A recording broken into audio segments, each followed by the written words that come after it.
Hi students, hello, welcome back to my channel learning with Divya. आज भी कुछ important questions हैं स्टूडेंट होम साइंस के, जो कि बहुत रेलिवेंट हैं, टॉपिक्स हैं, आपके लिए इंपॉर्टेंट रहेंगे, आपके लिए हेल्पफुल रहेंगे। सो वीडियो को देख लेते हैं, वीडियो को स्टार्ट कर लेते हैं स्टूडेंट्स। स्टार्ट करने से पहले अगर आपने अभी तक मेरे चैनल को सब्सक्राइब नहीं किया है तो प्लीज़ सब्सक्राइब कर दीजिए, लाइक कीजिए, शेयर कीजिए ज़्यादा से ज़्यादा एंड कमेंट्स ज़रूर कीजिए। और आज जो मैं आपको पढ़ाने जा रही हूँ, क्वेश्चंस बताने जा रही हूँ स्टूडेंट्स, मैं आपको इसके आंसर नहीं बताऊंगी। क्यों नहीं बताऊंगी? मैं कमेंट बॉक्स में बोलती हूँ आंसर बताने के लिए, आप में से कोई भी जवाब नहीं देता है कमेंट बॉक्स में। मैं लाइव नहीं आ पा रही हूँ अभी, मेरे पास इतना वो नहीं है कि मैं अभी लाइव आपके साथ आ पाऊँ, आपको पढ़ा सकूँ लाइव। बहुत मन है मेरा लाइव आकर आपको पढ़ाने का, तो कम से कम मुझे ऐसे ही कमेंट बॉक्स में आंसर दो। जितने भी मेरे व्यूअर्स हैं, स्टूडेंट्स हैं जो सीरियसली पढ़ रहे हैं मेरे से, वो मुझे ऐसे ही आंसर दो, ठीक है? तो आज जब तक आप लोगों के कमेंट्स में नहीं देख लूँगी आप लोग के क्या क्या आंसर्स हैं, तब तक मैं आंसर नहीं बताऊंगी। और बाद में मैं डिस्क्रिप्शन बॉक्स में आंसर्स को अपलोड करूँगी, ठीक है स्टूडेंट्स? सो वीडियो को स्टार्ट कर लेते हैं। हमारा पहला क्वेश्चन हम देख लेते हैं। फलों के पकने के साथ उनमें जो परिवर्तन होते हैं उन्हें सही क्रम में लिखिए या उन्हें सही क्रम में लगाइए स्टूडेंट्स।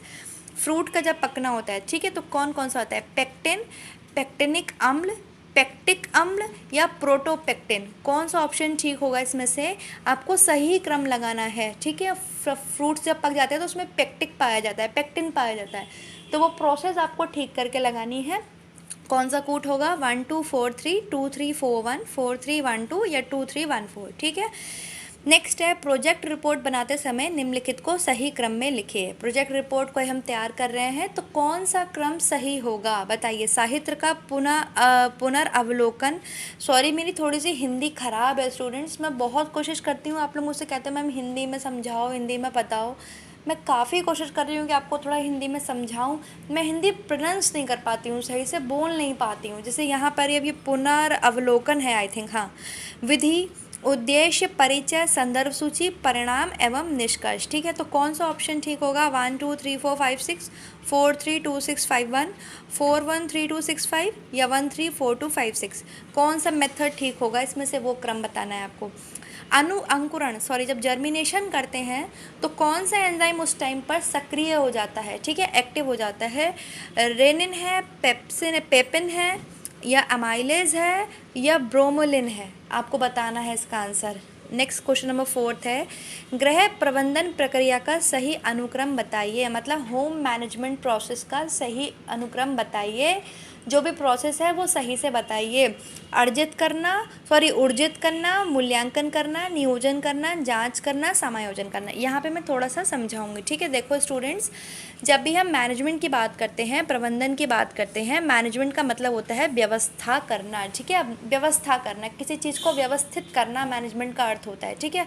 एक ऐसी प्रोसेस होती है जिसके थ्रू हम किसी भी चीज़ को मैनेज करते हैं। फॉर एग्जाम्पल हम एक बर्थडे पार्टी को मैनेज करने जा रहे हैं, ठीक है। हम एक बर्थडे पार्टी कर रहे हैं घर में, तो सबसे पहला स्टेप हम क्या लेंगे? देखिए, सबसे पहला हम स्टेप लेंगे प्लानिंग का। सबसे पहला स्टेप क्या होगा हमारा? प्लानिंग करेंगे हम। प्लानिंग मतलब नियोजन करेंगे, ठीक है। सेकंड हमारा होगा ऑर्गेनाइज कर देंगे हम उसे, ठीक है। बर्थडे को ऑर्गेनाइज कर दिया, जैसे प्लानिंग करी। क्या प्लानिंग करी?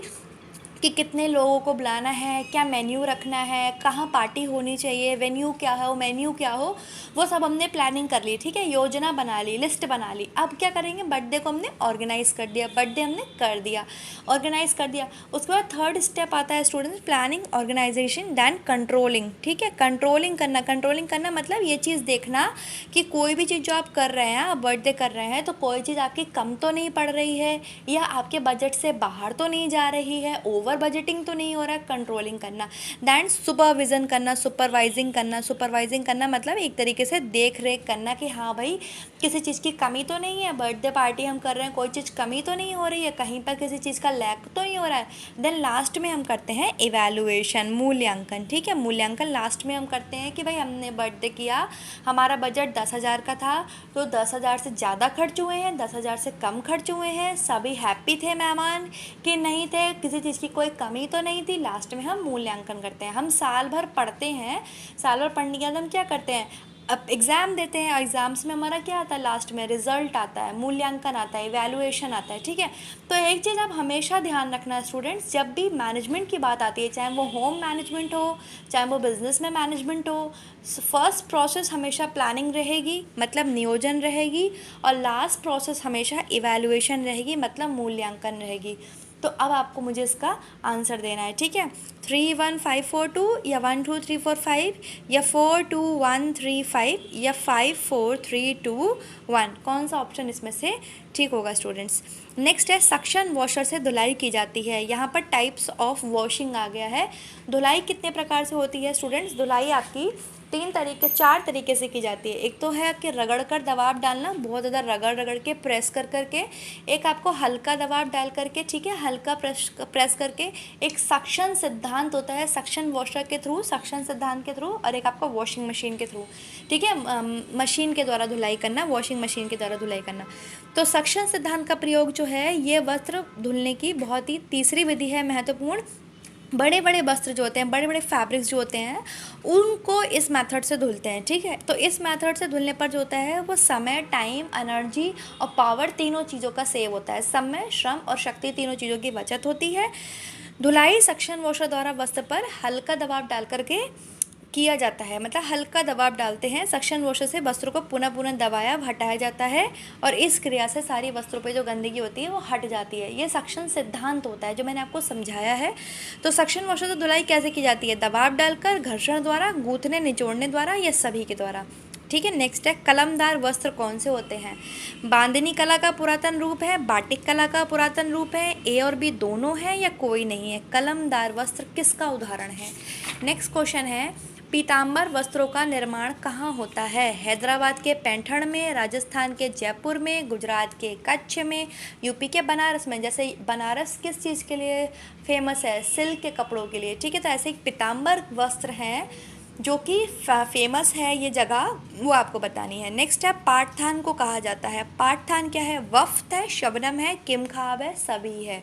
नेक्स्ट है हिमरस और आमरस वस्त्रों का निर्माण होता है। ये भी टाइप्स ऑफ फैब्रिक है, फैब्रिक में क्वालिटी है। हिमरस और आमरस ये कहाँ पर बनते हैं, औरंगाबाद में। जैसे आपके लखनऊ में चिकनकारी के कपड़े बनते हैं ना, आप कहते हैं चिकन के कपड़े लेने जाना है तो लखनऊ जाइए, ठीक है। तो इस टाइप से सिल्क के कपड़े लेने हैं तो बनारस जाइए। तो हिमरस आमरस कोई कपड़े की वैरायटी है, वो कहाँ बनती है, औरंगाबाद में, अहमदाबाद में, कोलकाता में, या बनारस में। नेक्स्ट है क्वेश्चन नंबर 10, गर्भाशय का आकार होता है, जो यूट्रस होता है जहाँ पे बच्चा पलता है माँ के शरीर में, तो यूट्रस में पलता है बच्चा, उसका शेप कैसा होता है स्टूडेंट्स। ये क्वेश्चन है तो मैंने इसीलिए आपके साथ शेयर किया है। नाशपाती जैसा होता है, पपीते जैसा होता है, अंगूर जैसा होता है, या इन सभी के टाइप जैसा होता है। तो वी सेट क्या है स्टूडेंट, वी सेट क्या है, ग्रामीण विकास योजना है। एक ये मेथड है वी सेट, वो क्या है, ग्रामीण विकास योजना है, विस्तार विधि है, संचार विधि है, या कोई भी नहीं है। कौन सा मेथड है वी सेट और किस में यूज़ किया जाता है। नेक्स्ट है विजुअली इम्पेयर्ड, मतलब दृष्टि बाधित व्यक्तियों में जो विजुअली एक्यूटी होती है, दक्षिणी तीक्ष्णता होती है, वो कितनी होती है। दृष्टि तीक्ष्णता मतलब वो देख नहीं पाते हैं, तो कितना नहीं देख पाते हैं, 2/200, 20/100, 20/70 या 20/200, ठीक है। फीमेल सेक्स हार्मोन है, महिला का, स्त्रियों का लिंग हार्मोन कौन सा होता है, एंड्रोजन, प्रोलेक्टिन, एस्ट्रोजन या ऑक्सीटोसिन। एंड्रोजन या एस्ट्रोजन, प्रोलेक्टिन या ऑक्सीटोसिन, ठीक है। उपभोक्ता संरक्षण अधिनियम की स्थापना हुई थी, कंज्यूमर कंजर्वेशन एक्ट कब बना था, 1976 में, 1986 में, 1993 में, 2000 में। उपभोक्ता की समस्याएं क्या हैं, कंज्यूमर की प्रॉब्लम क्या क्या होती है। निरक्षरता मतलब उसका अनपढ़ होना, झूठे विज्ञापन, एडवर्टाइजमेंट बिल्कुल झूठा दिखाना, मूल्य के प्रति अज्ञानता, वो पढ़ा लिखा नहीं हो तो उसको प्राइस की वैल्यू, प्राइस पता ही नहीं है, उसको जो है ज़्यादा प्राइस पे बेचा जा रहा है, या ये सभी, ठीक है। कौन कौन सी प्रॉब्लम होंगी कंज्यूमर की। नेक्स्ट क्वेश्चन है स्टूडेंट्स, वस्त्र उद्योग में उपयोग किए जाने वाले, हाँ यही है, निम्नलिखित रसायनों में से कौन से हजार्डियस रसायनक हैं या खतरनाक रसायन हैं। अंजो समृश, एंजाइम्स, क्लोरीन समृश, या हाइड्रोजन परऑक्साइड। तो कूट है CD, AD, AB या AC, ठीक है। नेक्स्ट है क्वेश्चन नंबर 17 स्टूडेंट्स, विकास में स्त्रियों की सहभागिता को समझने के उपागम निम्नलिखित चरणों से गुजरे हैं। जब स्त्रियों का डेवलपमेंट हो रहा है तो उनकी सहभागिता हो रही है, उसको समझने के लिए कौन कौन से उपागम निम्नलिखित चरणों से गुजरे हैं। 3 हैं चरण, कल्याण, विकास में स्त्रियां, लिंग और विकास। यहाँ पे और लिखना मेरा रह गया है, ठीक है, कॉमा नहीं है, लिंग और विकास। नेक्स्ट है कल्याण, लिंग और विकास, विकास में स्त्रियां, विकास में स्त्रियां, कल्याण, लिंग और विकास, लिंग और विकास, विकास में स्त्रियां या कल्याण। नेक्स्ट है स्टूडेंट, स्टेशनरी छुरी कौन सी है। स्टेशनरी छुरी जो स्टेशनरी में यूज होती है, बैंड, राउंड, स्ट्रेट या डाई।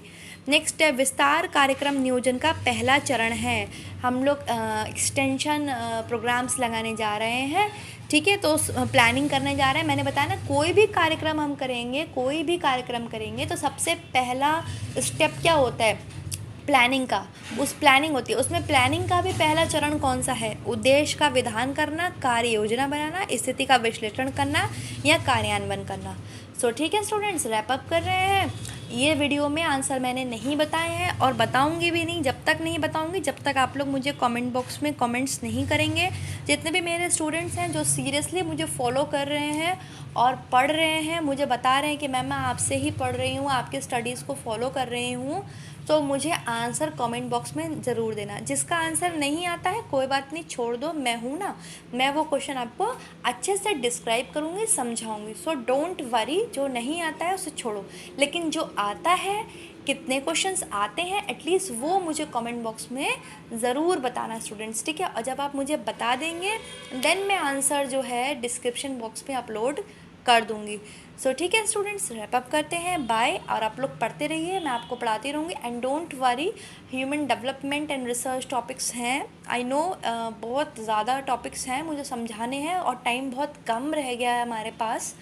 आई विश कि मैंने ये चैनल काफ़ी पहले से स्टार्ट किया होता, बट मुझे बहुत टाइम लग गया चैनल स्टार्ट करने में और बहुत टॉपिक बचे हुए हैं। मैं पूरी कोशिश करूँगी कि मैं धीरे धीरे करके दिन में 2-2 3-3 वीडियो अपलोड करूँ और आपके साथ आप मतलब कर पाऊँ कम्युनिकेट और आपके टॉपिक्स क्लियर कर पाऊँ।